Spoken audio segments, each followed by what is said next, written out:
captain speaking. We've reached cruising altitude of 30,000 feet. You're free to move about the cabin, but I ask that you, if you remain in the seat, you keep your seatbelt fastened. Thank you. Not a fan of seatbelts on airplanes, huh? Man, I paid $300 for this ticket, alright? If I'm gonna sit here for the next 4 or 5 hours, might as well be comfortable, right?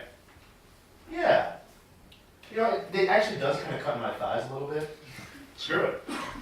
There you go, rebel. Yeah, I mean, I'll put it back on when we're going for the landing. That's when it counts. Well, of course, but I mean, it's not like these windows are suddenly gonna crack and suck us out of the air.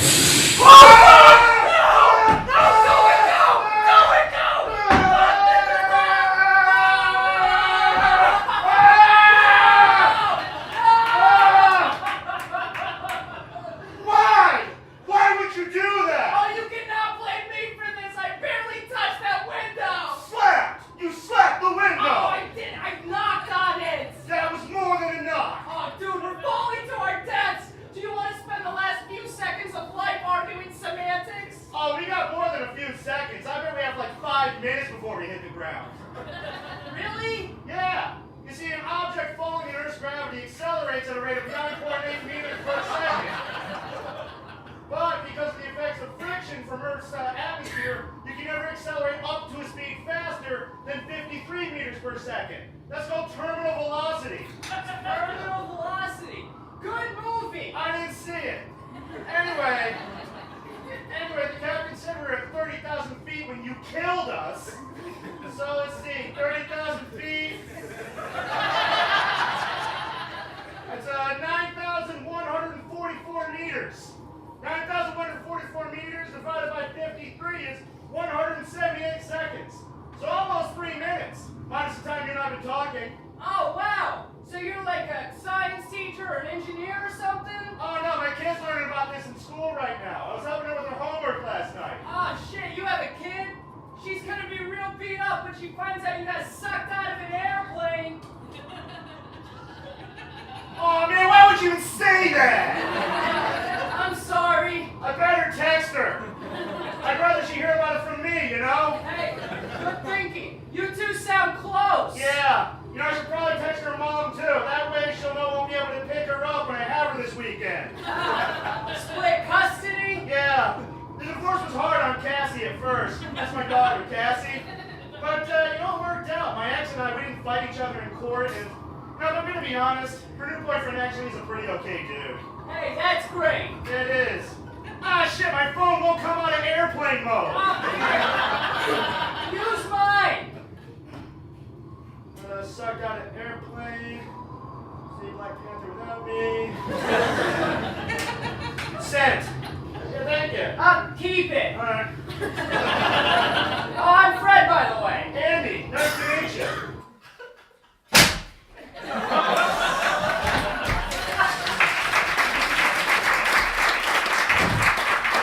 Oh, yeah, thank you. We're Crime Alley, everybody. My name is William Hughes. That's Bill Melvin. Johnson A. All right, so that was a sketch. We got another sketch for you guys. We take you now. We are no longer at 30,000 feet plummeting to death, but a different kind of free fall descent into a middle America home in a moment of spiritual crisis. Oh Lord, I'm lost. I have no purpose in life. Nothing to give my life meaning. What am I to do?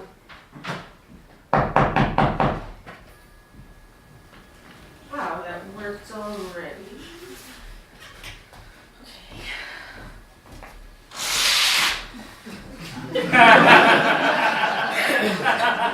Hello, man. My name is Elder Hinckley, and this is Elder Thomas, and we are missionaries from the Church of Jesus Christ of Latter-day Saints. Hello. Mormons, right? You can call us that for short. Well, it's not exactly what I had in mind, but please, sit. I gotta be honest, I'm not really too familiar with what you guys believe in or what you guys practice. Oh, well, where do we even start? did you know that Jesus visited the Americas to share his gospel with the native people of both North and South America? You'll have to excuse my friend here. He's new at this and eager as a beaver to dive right in, but I think we should start with the simple stuff first. You're right, Elder, and I'm sorry, but you know how I get when I'm able to bear my testimony of the Book of Mormon. Oh, brother, it's okay. So do I. But I think we should ask our host some of the basics. Ma'am, do you ever wonder why we're here? Where we're going or where we come from? Actually, yeah, I have wondered that from time to time. Well, thanks to the work of the first modern prophet of these latter days named Joseph Smith, we now have those answers. Really? He has the answers. Yes, it was through the will of God that he chose Joseph Smith to be the prophet, seer, and revelator of these modern days to bring the true church of Jesus. I'm sorry, can I use your restroom? Down the hall into the box.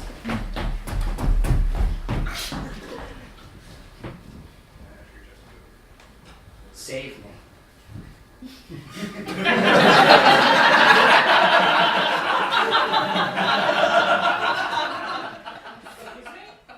Save me. Get me out of here. Is this part of your I can't do it anymore. The church is out of control. I mean, at first they make you feel good, and they tell you you can get your own planet, and well, it all makes so much sense. But then you have a microchip in your arm, and your kidneys are on the black market, and then they start to, oh, he's coming back. Shut up, shut up! I'm sorry about that. Nothing like good old-fashioned testimony to get the body flowing, right? Did you continue without me, Elder Thomas? Oh, not really, Elder. I was just sharing my love for the modern prophets and their work. Amen to that, brother. So anyway, as I was saying, the Lord... Can we take a time out? Could use something to drink. Can I get you boys anything? A Coca-Cola? Do you have a Sprite? Yeah, I believe so. He'll have a Sprite.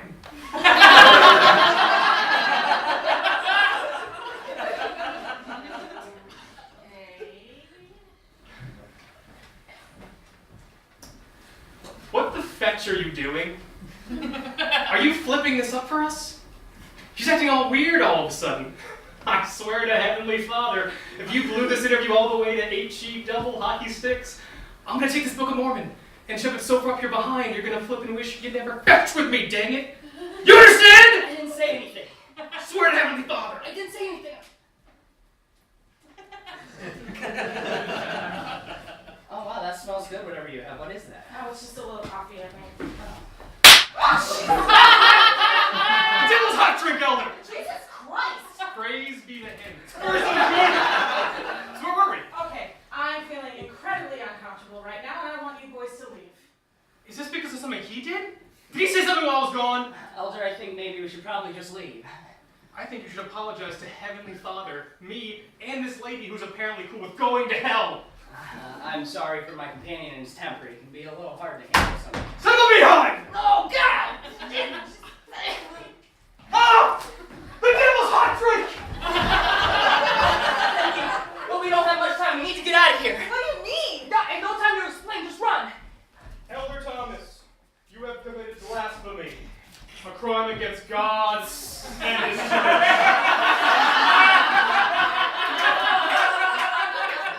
Prepare to die. They're ready for the global takeover. Oh my God! No, he's on their team. We can't rely on him anymore. I will go.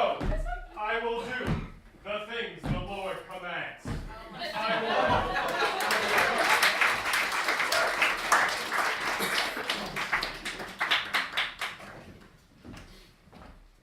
Yeah, keep it going for everybody, yeah?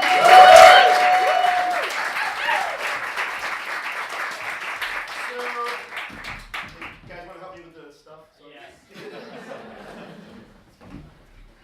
Alright, so. Yeah, so, whoever's been to a Crime Alley show before? Okay, so whose introduction to Crime Alley was just now when we murdered 2 people from an airplane? Alright, I envy all of you. Alright, so we actually, those of you familiar with this, we don't just have sketch comedy here. We make a point to bring in some of the area's best and most interesting comedians in the area. And we're going to do that for you right now. The comedian coming to the stage right now is normally when a comedian goes on stage, they say like, oh yeah, I played at this place, I played at that place, and I played at this place. Just bring me on stage. This comedian wanted me to tell you that they are the Lord Mistress of the Universe. Ladies and gentlemen, give it up for Elle Kennedy! Hey,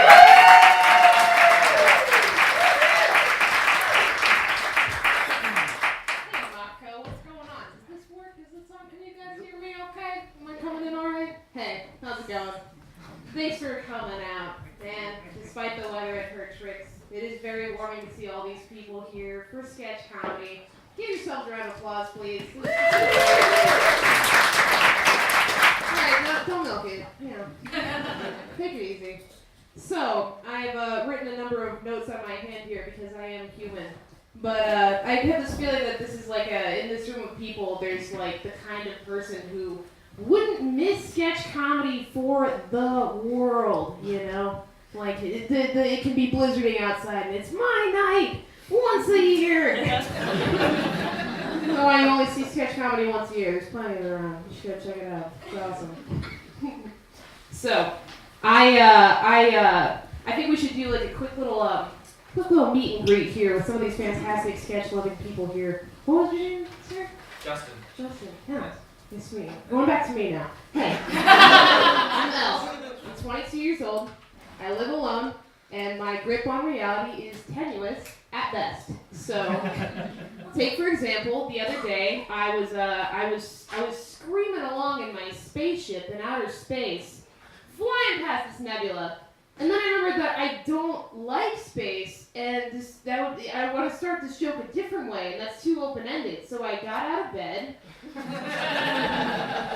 And I went to the YMCA to take a little swim in the morning, get a little dip going, do a full body wiggle. Feels good, you know. And I'm standing at the edge of this pool, about to get in it, and I can see in it there's a tiger shark, and he's looking up at me, and he says, "I'm not very good at this. Will you teach me how to swim?" And I was like, "Well, of course, yeah. I've always wanted to teach a beautiful sea creature how to do its thing." So I leap into the water. And that's when he gets me. And that was the last time I was taken by a pool shark. It's embarrassing stuff, man. We like puns here? We like that kind of stuff? Just me? Yeah? That's okay. Oh, I understand that. No, I love puns. I love the reaction people have with puns, that they like love, hate them, they like create like audible groans. Like, I think that the best thing about a pun is not knowing when it's gonna happen. So it's like, I want to be a leading lady. I've always wanted to be a leading lady. That's not uncommon. People have dreams. Like, I think the best way to do that would be to just marry into the leading family. It's just find someone's surname leading and marry them, But the love isn't true because this is a joke. I can't live in a marriage. I don't lie like that. So eventually I'd have to leave them, which I guess would make me to them and their whole family misleading. Yes, we're here for all of that. Yes, that's for all of us. Yeah. So, actually, that being said, it's kind of funny. I am married. Clap it up. Married as a 5 months now. And the joke is on him. I am not very stable. And he doesn't know about this. He doesn't know I'm doing this. He's going to find out the fun way, I do live alone. That part is true. And it's conducive to the types of persons that I am. That being angry, selfish, cat, I am a cat person. I don't have a cat per se. Unless you were to ask me to do something, in which case I have to go home and feed my cat. Sometimes kibble by kibble. But that whole 6-hour block, I'm actually really busy feeding my cat. I'm a dad now. No, I'm married. It's great. We're like madly in love and whatnot. We're best friends. It's awesome. He lives 1,000 miles away from me, so naturally we get along really well. We never fight. He's in Oklahoma right now. He's going to school for what's essentially early childhood development for robots. So it's always really cool to hear about that kind of stuff. I'll often call him and see how he's doing with that. Ask about it, hey, how are you? How are the robots today? He'd always tell me something like, no, they're good. Things are good. I'm doing good. Half of the bees were acting kind of weird today, but the rest seemed fine. And that's all I need to know about that. I don't need to know about my husband's secret robot bee project. That's guy stuff. We can agree. No, I do think my husband might be a supervillain. I don't know. He lives in Oklahoma, allegedly.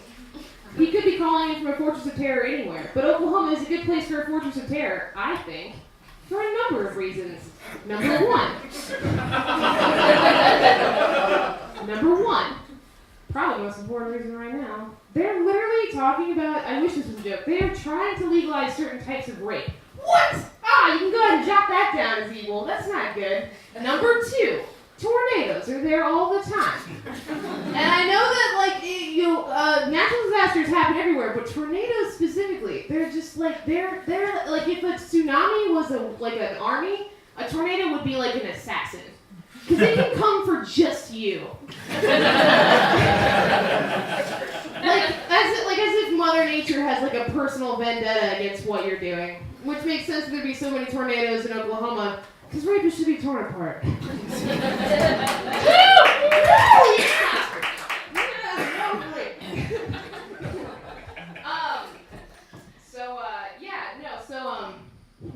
Where was I? Well, let's see. I digress. Me and my husband, we agreed that everything's super cool, especially without kids, forever. I don't know if there are any parents in the audience. This isn't about you, and this isn't to rag on you or kids, but most of them are ugly kids. They don't say interesting things. They aren't interesting little people, and they're creepy. Kids could be like a conduit to the nether. I don't know. That's like. See, that's another list of good reasons that I have. Good reasons why I can't and won't ever have kids. I mean, it's not that I can't have kids. I'm violently reminded that I can have kids once a month. It's that I won't have kids. For a very good reason. For a couple really good reasons. That first one's gotta be, I believe in ghosts. I believe in ghosts like crazy. It's a very real fear of mine, and I just don't have the nerve to believe in ghosts and have a kid at the same time, because that's just it. They can control me from. If they ever figured that out, they can control everything in my life from then on. Like if my kid came up to me and said something even remotely creepy, like, "Hey mom, you want to meet my new friend Steven?" "Who's your new friend Steven?" "Oh, he lives in my closet. He's made out of sweaters." "We're moving today."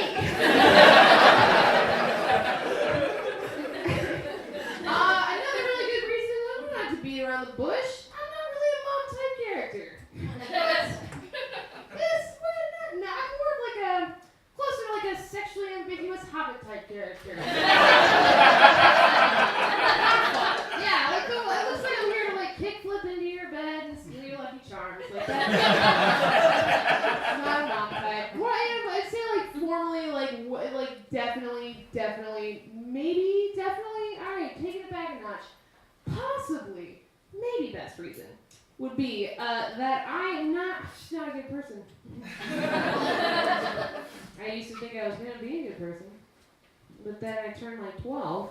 I found out that dogs die. That every dog in every movie dies, and that dogs also die generally. And that's just after you find that out, it's there's really just not much left to do. I'm not going to get a dog if they're just going to die on me. I want my dog to live to be 100 years old and go to grad school and support me. Because I'm not doing that, I'm doing this. And I want, best case scenario, my dog has me, cremated and then puts me on their, mantle right next to their championship bone. And a picture of me just running. And little puppies are going to come in and gather around. They're going to be like, "Who was that?" And he's going to be like, "This was Carly." Because there's no way he got L right. And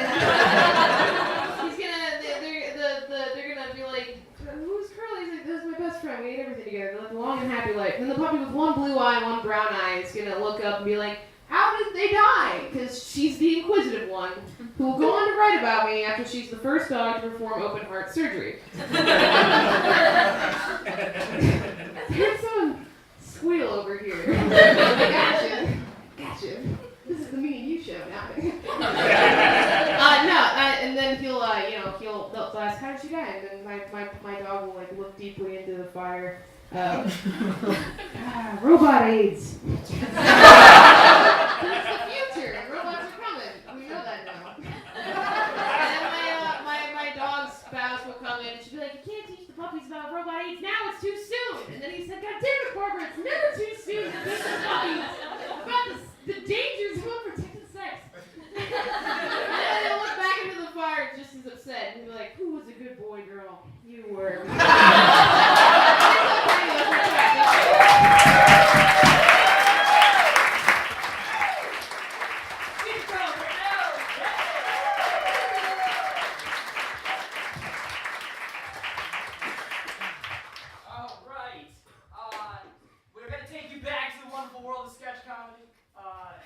Take you now to the early 1800s, where we joined two socialites on an afternoon stroll through a garden.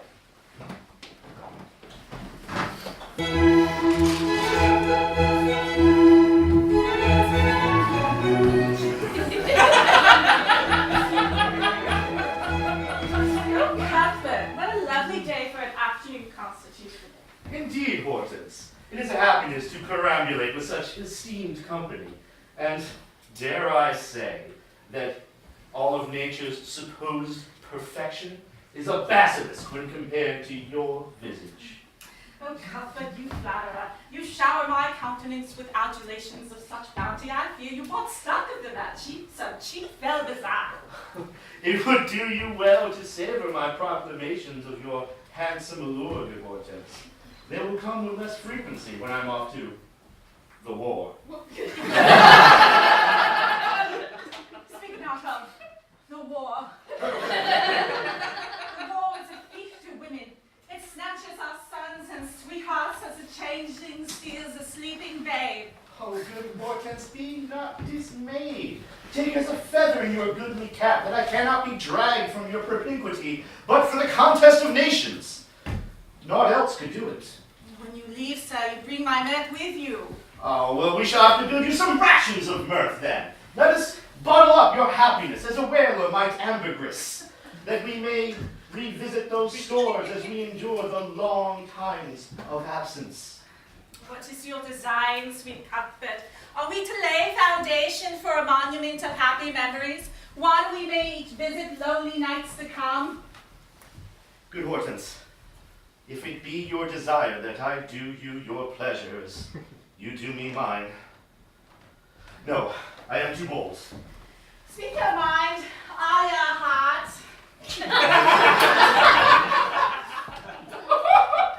My desires are of the heart, but not only the heart. You have leave, sir, to bring voice to your wholeness of being. Good Hortense, what I am to say may be against the dignities of gentry or even the dames of nature, but your words and form demand the asking. Hortense, would you do me the honor? That is, would you allow me to finger bang your throat?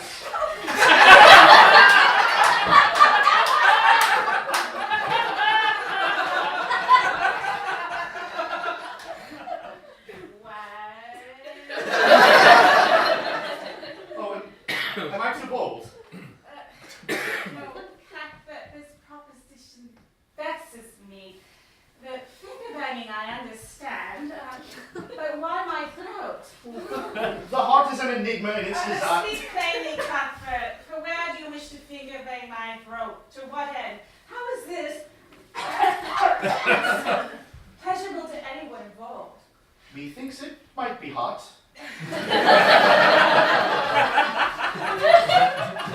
What fool's garden did this notion take seed? I saw it in a Turkish lithograph. Oh, Hortense, I have offended you. I am undone by the shadow of a think a banged throat? Cuthbert, you are not undone. Although I may seem aghast, I know your true nature to be not ghastly. In fact, I find it sufficient trust that you would share with me your verified passions. Oh, trust, good Hortense. I would trust you with my captain's purse. And I value your trust more than the treasures of Solomon, and I fear my rebuke may engender you against the indulgences of my rarefied passions. Rarefied? You? I'm a woman of the world, sweet Cuthbert. And should you slay caution on the altar of adventure, it is only fair that I offer up my desire as well, sweet Cuthbert. Have you ever heard of pegging? I must admit I'm not familiar with this term. Oh, it is truly wondrous, absolutely wondrous. And it's where a woman takes a man as though she were a learned Greek. It would be most rapturous for you, as Providence saw fit, to place a cluster of nerves in the very part of your behind I wish to ravish. What's it like to be the envy of Caligula? Huh. I am intrigued. But how would you accomplish such a deed with your dainty womanish fingers? At first, yes, but once you're primed and puckering like a river trout, I then would employ a certain apparatus. Apparatus? A Herculean phallus, one that I purchased from the Orient for this very purpose. The size of the thing is Broaddignagian. Its epic, its distance as between meridians, it is epic in length as the trek in which Moses led the Israelites. Oh, but do not marvel at its length, but its beauty. It is fashioned from the purest ivory and carved with the most ornate craftsmanship, bedecked in captivating sigils that one might find on a sultan's meerschaum's pipe. I have seen such a pipe! Oh, but wait, how do you operate such a dread instrument? With a harness that one might see in ostrich racing. Straps to my lower waist and upper thigh. And then I can thrust and parry and wield my lady's manhood with the deftness and verve of a Moxborough fencing champion. Wonders! Miraculous rapture! Never would I dare to dream that a woman as good and radiant as you would sodomize me with such an impossible titan. Oh, but hold. What is it, my sweet? Well, good Hortense, I say to you that these pleasures are not entirely unknown to me, if only from my own youthful exploration involving my father's walking stick, but... Hortense, I fear that this Leviathan of yours would rend me in twain. There are limits to my elasticity. No fear, my honeysuckle. With the generous application of whale oil, my obelisk will be slick as a sea cliff. It will pass into you with ease as a clipper ship passes through the Colossus of Rhodes. You have given every thought to my comfort. I now can go off to the war. Sound and heart of the very world I mean to protect. But tell me, what sensation does this act give you? Mostly power. Ah. Come, let's abscond to my uncle's spooky woodshed, where I have prepared for this very purpose. Huzzah!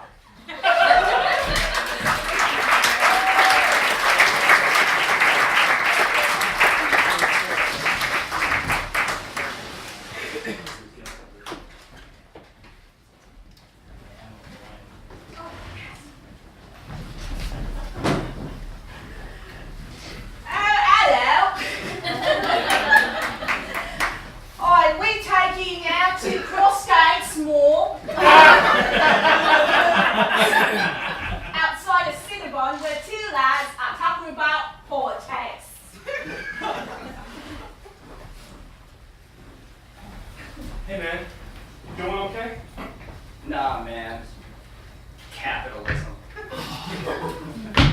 that capitalism. I know, right? It's fucking everywhere. Pervasive. It's globally pervasive, man. I mean, you can't get away from it. I hear that. I mean, you can't even exist without perpetuating it. You know? You need new shoes? Sweatshops. You need food? Factory farms. Oh, you need some medicine? Yeah, you're gonna have to call your man on Pfizer on that. Can't get away from it. Get away from it? They even have artistic escapism on lock. I mean, think of every fucking rock song you ever heard. What's it about? Pussy. Well, aside from pussy. Rebellion. Empty, pointless rebellion. You take all that fucking aggression you have from being, alienated from your own work and your fellow man, and they fucking package it up and sell it back to you. It's a fucking product. Same thing with the movies. Star Wars is about fighting oppressive authority. But all it really does is sell toys for Disney. Fucking mouse, man. Yeah, fuck the mouse. And all the other rats who commodified the revolution. Put it on TV and sold it back to us. Well, I say the revolution will not be televised. Yeah.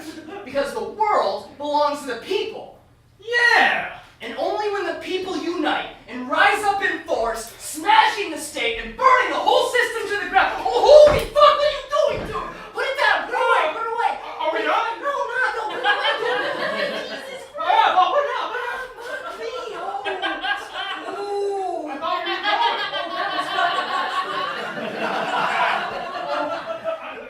That's not good. I carry away there. Sorry. Oh, fuck, that was great. No, okay. Okay, like, I'm all about it. You know me. Yeah. Sure. Fucking... I'm all about all that. It's just, we should, Do some other things first. Exactly, Okay. exactly. Like, get a fucking letter writing campaign and call our congressman and shit. You mean think they'll give people their power back willingly? Yeah, they're not gonna give people their power back. Well, No. Dude, what the fuck are you doing? Put it out, put it out, put it out. Put it out. All right. Me, Jesus Christ, so Some bad. mixed signals here, man. You gotta just relax with the, okay, no, fucking, I'm talking about marches and chants, you remember? Like, we are the 99%! We are! That didn't work, though. It didn't work at all. Oh, fuck, okay, come on, can we talk about it? Don't throw it. All right, I won't throw it. Okay, thank you. You throw it. I don't want it. You're gonna throw it. I don't want to throw it. You're so good. Throw it at Starbucks. It's I perfect. don't want to throw it in the Starbucks. I said I don't want to throw it. You do. I don't. You do. I don't. You do. I don't. You don't. I do. You don't. I do. Fuck you, poser. This is for the people.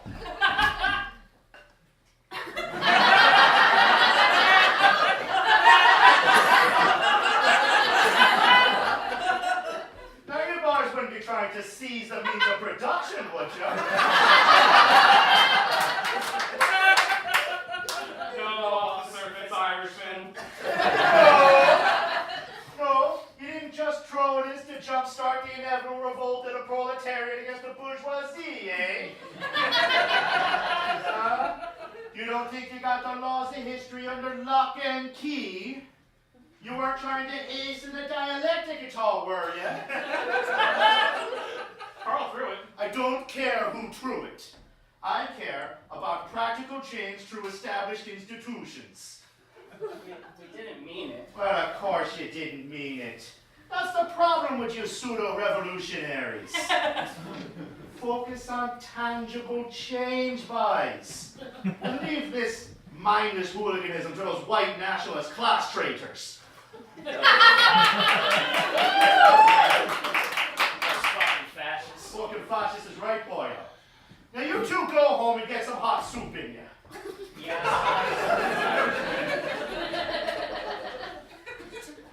Oh shit. That's punk as fuck, that is. I'm rolling down Rodeo with a shotgun. Thank you once again for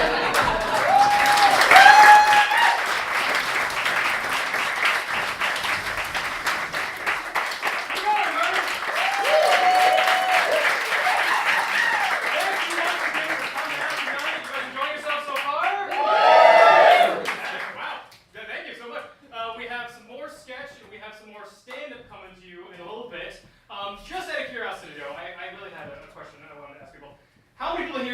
work today, but still decided to come to the show. You are the true heroes. All right, so we're going to take you now from two assholes complaining about capitalism to the heart of capitalism, the Saratoga racetrack. On a Tuesday afternoon.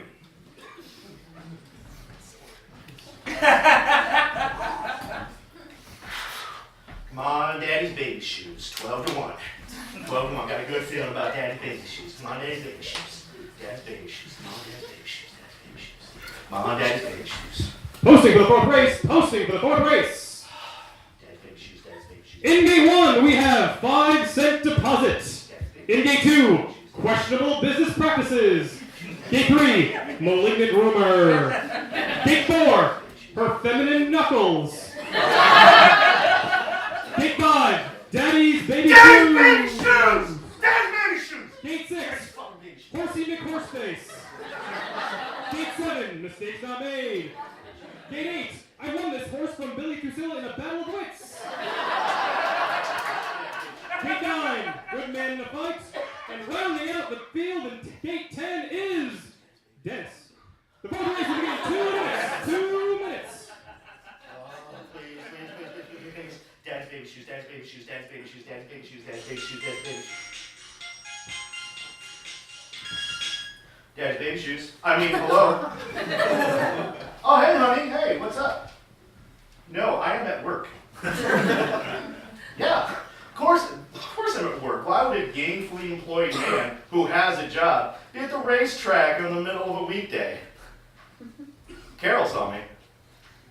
Well, what's Carol doing at a racetrack on a weekday? She's the one with the problem.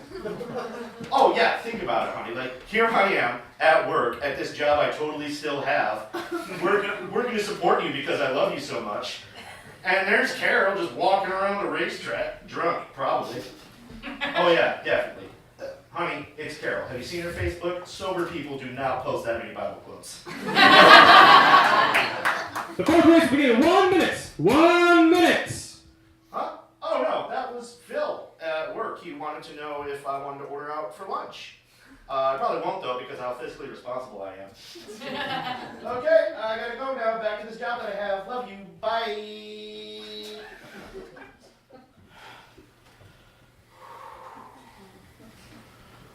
God, can you hear me, Lord? Can you hear my meager prayer? You know I haven't asked very much of you this fiscal quarter. My mother taught us to pray not for ourselves, but for others. So please, God, I pray, please place your blessings and favors upon poor, hard-working Daddy's baby shoes.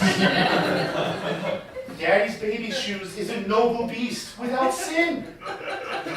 He can never feel rage as a man does, or greed as a man does, or get fired from his job at Rent-A-Center for playing dice in the handicap stall of the men's room. As a man does.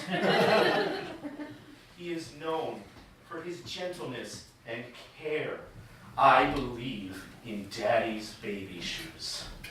Daddy's baby shoes deserves to win this race. He is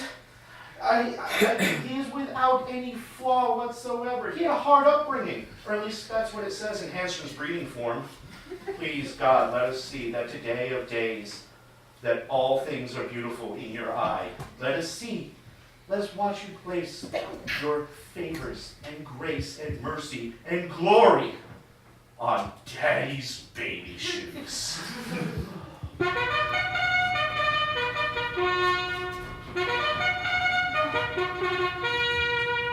And now!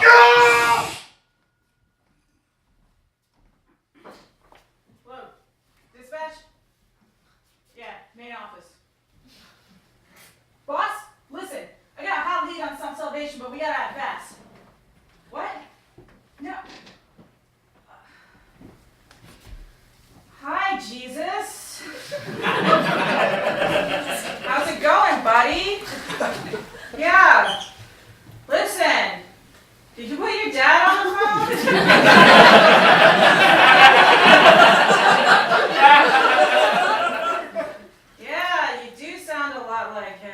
Okay, listen, it's really important. Uh-huh. Uh-huh. Uh-huh. All right. Okay, bye. What? I love you too. Oh, boss? Hey, it's okay, family is family. Listen, I got a hot lead on self-salvation, but we gotta act fast. You rigged one racehorse, boss, and we got him locked. We got him locked. No, it's not gonna be like that Syria thing, I promise. Listen, you said I needed my number punched up, and this is it. One racehorse, and we reel him in, okay? Oh, great. Thank you, boss. I'm not gonna let you down. I promise. I promise. Thanks. Bye. Oh! Go to these baby shoes! Go! Win! Be there! Be there! God, please, I'll do anything if you win. So call your mother. I'll call Mom Lord. Yes! Yes, just let him win, please. I'll be a better I'll father. go to my kids' shitty soccer games, God. Please, just... I'll never touch another drop of booze again. Because they'll be smoking so much weed, right? I'm gonna blaze for days, Lord. You'll take your kids to church. And I'll take my kids to church. And hit them. And hit 'em! God, my children will respect and fear my mighty Paul. And Daddy's Baby Shoes wins it! Yes! Number places, and I won this one from Billy Castillo. Oh, Place go! yes! Yes! Ah! Hold and listen well, old Frank. Today has been ordained by the God of Abraham, King of the universe, where you will play a part in his cosmic machinations. You will not squander this gift. You will live in divine unity. You You will... will take all that money, go to the casino, then buy an 8-ball of Coke and covet the shit out of some neighbor's ass. Casino, 8-ball, neighbor's ass? Can't find Carol. Yeah, where did Carol's over there? Carol! You're a dick, Satan. Yeah, ain't I a stinker?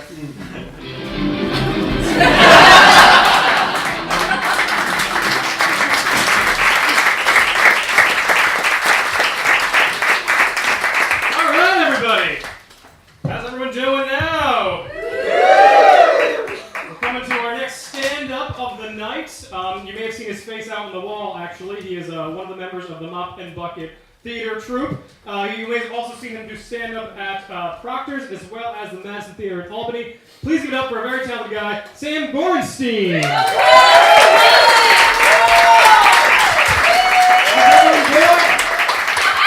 Oh my gosh, can we get a round of applause for all the sketches, all the stand-up you've seen? We've seen a lot of really focused social commentary tonight, and sometimes you just want some lighthearted kind of escapism, right? You know, just as a breather sort of. So television is lying to you and manipulating your emotions. I'm going to tell you how. Hello. It is lying to you and manipulating your loyalties. When I watch a criminal in the hospital on a cop show and the cops are like, we need to look at his medical records. It could be the key to the whole case. I'm at home like, yeah, this is about justice. But when a criminal is in the hospital on a hospital show and the doctors are like, I can't let you look at his medical records, that violates doctor-patient confidentiality. I'm at home like, yeah, this is about medical ethics. And when a criminal's in the hospital on a criminal show and he's like, I need to escape, I'm like, you should knock out that doctor and that cop. Quick, while they're arguing.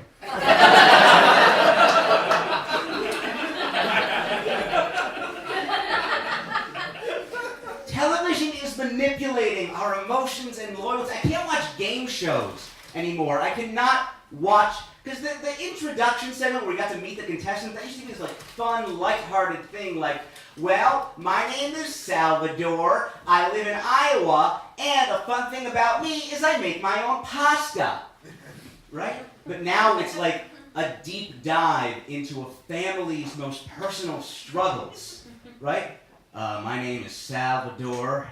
My son's a prisoner of war. My wife has leukemia, and we really need this money to rebuild our home after the hurricane. Also, I make my own pasta. Here's a 3-minute video clip introducing you to our family. It's like, why are you making that family compete for anything? Just give this, like, here's $1 million on behalf of CBS. You don't have to do anything for it. You've been through enough. Right? Like, what television scout is out there with a clipboard reading like, oh wow, they found how many tumors? Well, let's see if you can name this Wham song faster than a computer.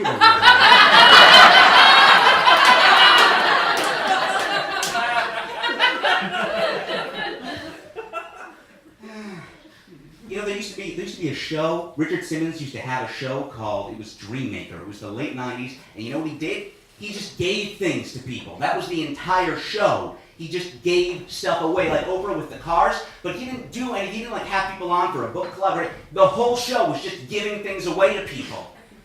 A lot of people said a show like that couldn't work, a show like that would never work. And you know something? They were right. It lasted about 5 episodes. A lot of people ask why we don't see Richard Simmons doing things anymore. I can tell you why. Because he gave America his heart, and America said no.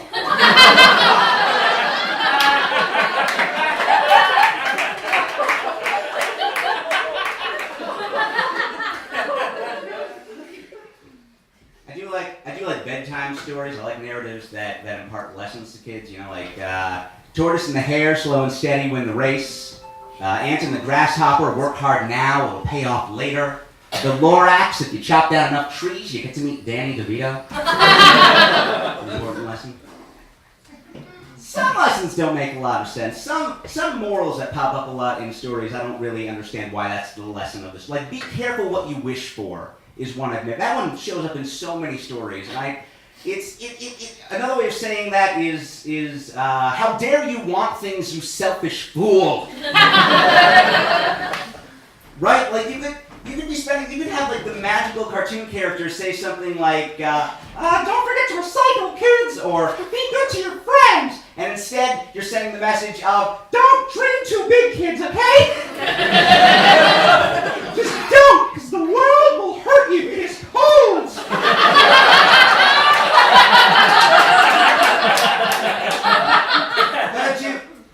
The punishments always outweigh whatever was also initially wished for. Like Home Alone is about a kid who wishes he could get a little bit more boundary from his family, like a little more personal space. And so the universe responds by making his family disappear from his perspective. And then 2 adult men try to break into his home. The Lion King. Oh, I wish I was king someday. I just can't wait. And then his uncle murders his father. They're making a prequel to The Purge. They're going to tell you how The Purge happened. Want to know how I think The Purge happened? Step 1, a small boy wished he didn't have to do chores. And step 2 is The Purge. That's it.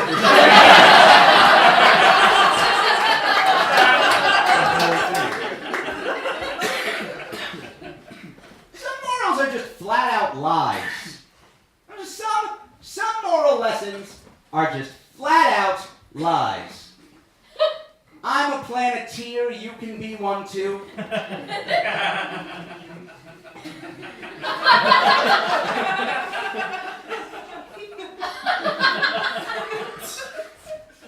Just very painful for me.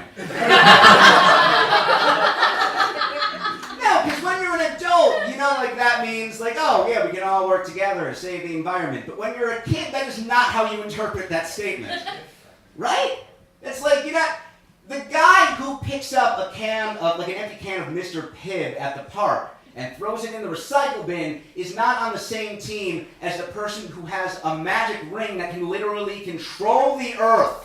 It's not the same team. That's like saying that linebacker and guy who sells hot dogs at the concession stand are both positions you can play on the New York Giants.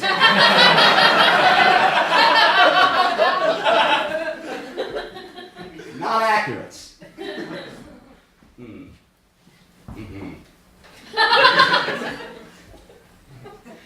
So I have trouble opening up to people in relationships. I'm afraid of letting people get too close. Right? Because like some people, I don't want them to see my flaws, you know? Some people, the closer you get, they're like paintings. They just get more interesting. Unlike the back of a highlights magazine where the closer you get, the more you realize is wrong with the picture.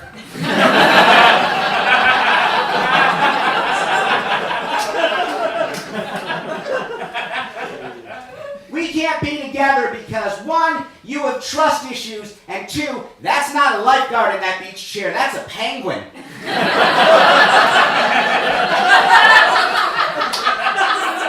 Half the people on this beach are penguins. I know, I circled them in pen.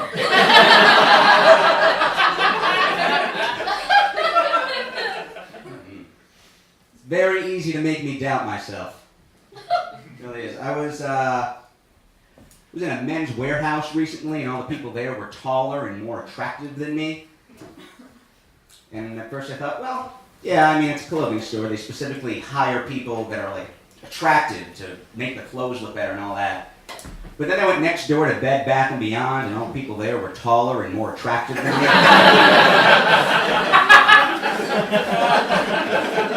I thought, you know, maybe I'm just not that attractive. It's okay, I'm doing a stand-up set. It's fine, I'll be okay. I appreciate that, though. It is very easy to make me doubt myself. Sometimes when I see green lights, I stop anyway, just in case I'm wrong.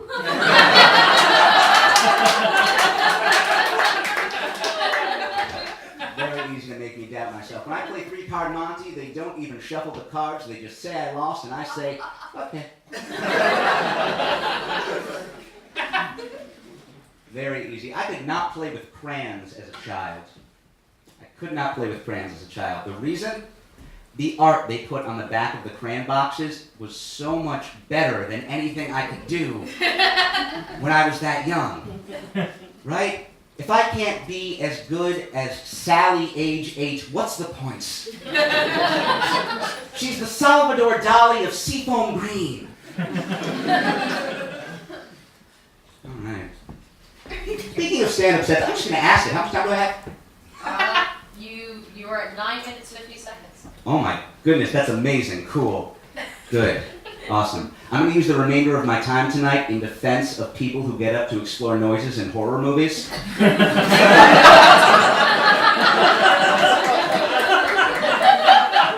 that's right, the counter-arguments. Now, because let's be clear here. People in horror movies don't know they're in horror movies. Like, we do. We've seen the trailers.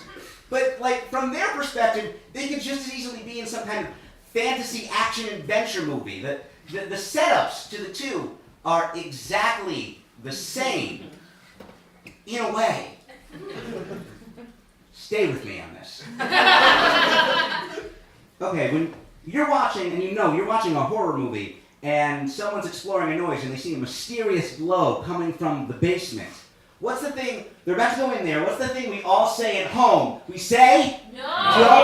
Don't go in there, that's right. But when you're watching a superhero movie, right? And they're exploring a noise, and they see a mysterious glow coming from the basement. What's the thing we all say at home? You know the thing we all say at home? That's right. We all say, toot toot, full steam ahead, let's get telekinesis. The thing we all say in every superhero movie.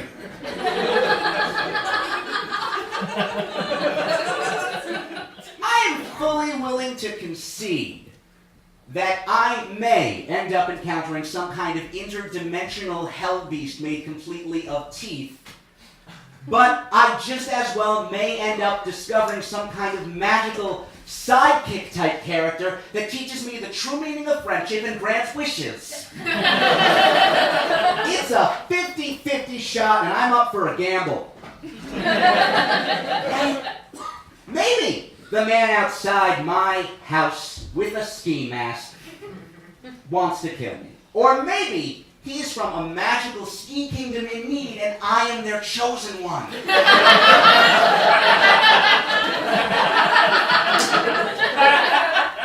I can't know until I open my front door. And I'll be honest, I'm not great at skiing, but that's what training montages are for. Yeah. Now there may be some among you who say, both of those are unrealistic possibilities. The more realistic possibility is that you hear a noise in the night, you go downstairs, it's a burglar, which is very real, and you get shot. But to people who would say something like that, I say, you are terrible. And I will not let you stop me from believing in magic. I'm Sam Gorenstein. Thank you very much.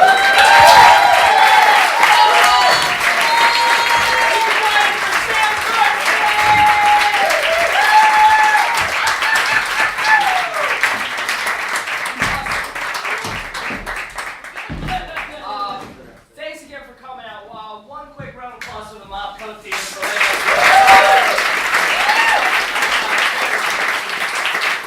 We're bringing now to the last sketch of the evening. There is more in the future. We have, this is the last sketch of the evening, but right now we're going to take you to a police precinct in New York City where we join career criminal Lee Botterick, interrogated by the police.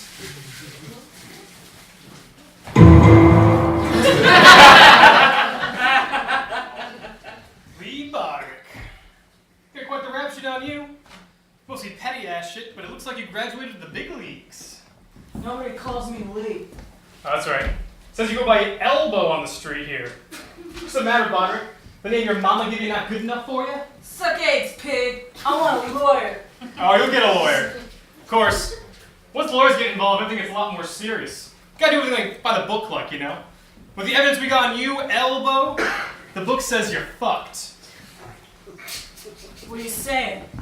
I'm saying I know this wasn't all you, Elbow. You're not a bad guy, you're just unlucky. And I don't want to bust unlucky guys. I want the real bad guys. Alright, what do you mean? I mean, you haven't been charged with anything yet. This could all just be taken off the books like, you know? But once lawyers start getting their dicks into things, forget about it. Okay. What do I gotta do? Well, in order to get at what the real people did, Elbow, I need to know what you didn't do. Which means I also need to know what you did do. So here. Just tell it like it happened, okay? And remember, we're just talking here. Well, if we're just talking, then yeah, I totally did it. Did what, Elbow? You gotta be specific now. Hey, now I got a package here for Lee Botterick. Yeah, it's me. The fuck is this?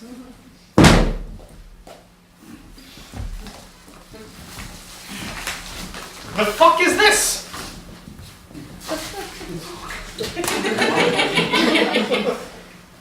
Mr. Botterick, I'm Kelly the lawyer, your attorney. I'm not really sure I need an attorney, you know? Mr. Botterick, it's been my experience if police have you in a room like this, then you need a lawyer. Now, have you said anything to the police? Elbow, I don't know what you're trying to pull here, but it's not gonna The work. cops just want me to tell them what I did so they can go pin it on somebody else. Oh, really?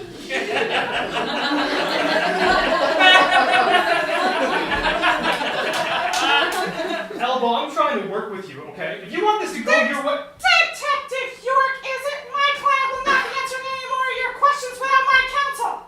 I'm not playing little games, Elbow, okay? You had your Was chance. I not clear, detective? Anything you can say to me.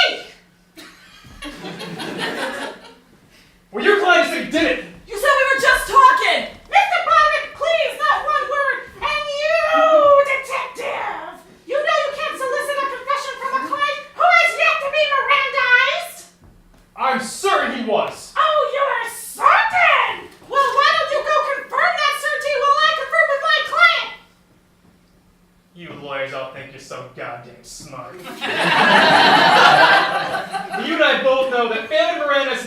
judges will get out of jail free card. True, but it punches a Supreme Court-sized hole in your ability to use any statements my client may have or have not made used in court! Bye bye, you felt face. We're gonna do this the hard way then, alright? Just so you know, your client here is so bad at crime, he's basically a walking cautionary tale. I mean, we got more evidence on him than dogs have fleas, prints, shell casings, DNA.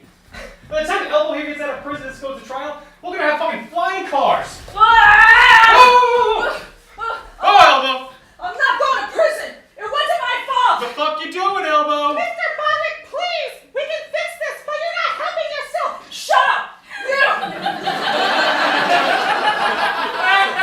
Hey! I want a chopper and a plane of Mexico! You better make that fucking happen or I swear to cry! Alright, Elbow, alright! I'll work with you, Elbow, okay? Let me just go talk to the chief, but first... Gotta tighten my shoelaces.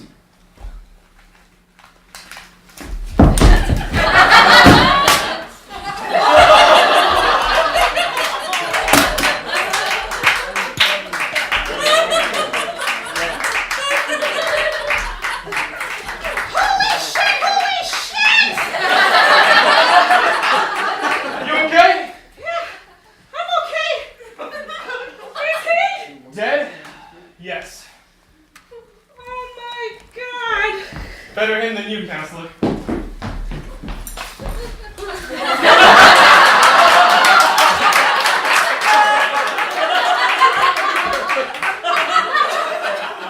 God damn! Jesus Christ, York, what the hell happened? Perfect lawyer for a hostage. So I took the perk corpse. You okay? I'm fine. Laura may need medical attention though. I'm fine. I'm fine. Yeah, sure. Sorry, the paper reporters, huh?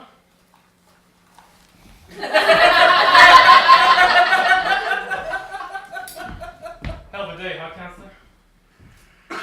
Yeah. This really isn't what exactly I signed up for. Right, what did you sign up for? To help people. Same. You sure you're okay? Yeah. I'm fine. Actually, there's not too much trouble.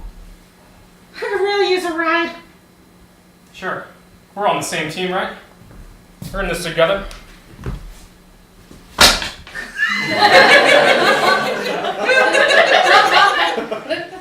Thanks! Don't mention it.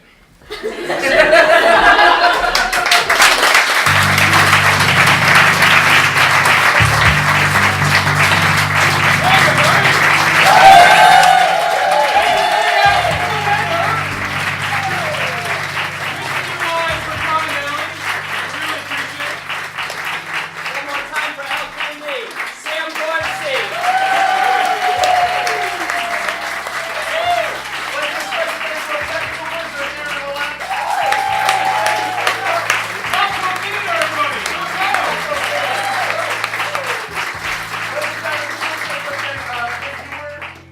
I know you did pay money for a ticket. If you felt that you got more than $10 worth of entertainment, we're gonna put tips in this fake cop's hat because police bribery. We're into it. If anyone got splashed with fake blood by accident, don't worry, it washes right out. I can't tell if anyone did. It's no. water. It's just water with a little dye. Little blood in it. That's good. We give our blood to our show. So, yeah, work right out, everybody. I'm Bill Nettleton. Woo!